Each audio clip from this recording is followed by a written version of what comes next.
Lentil egg curry తయారు చేసుకోవడానికి కావాల్సిన పదార్థాలు: నూనె, జీలకర్ర, అల్లం ముక్కలు, వెల్లుల్లి తరుగు, కరివేపాకు, ఉల్లిపాయ ముక్కలు, టమాటో ముక్కలు, ఉప్పు, కారం, పసుపు, ధనియాల పొడి, పాలకూర, ఉడికించుకున్న కందిపప్పు, ఉడకబెట్టిన కోడిగుడ్లు, కొత్తిమీర.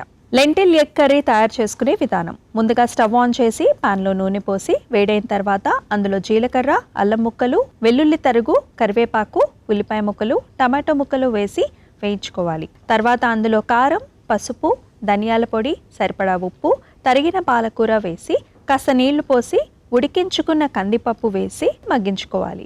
తర్వాత ఉడకబెట్టిన కోడిగుడ్లు వేసి మూత పెట్టి కొద్దిసేపు మగ్గించుకొని సర్వింగ్ బౌల్లోకి తీసుకుని పైనుంచి కొత్తిమీరతో గార్నిష్ చేసి సర్వ్ చేసుకుంటే లెంటిల్ ఎగ్ కర్రీ రెడీ.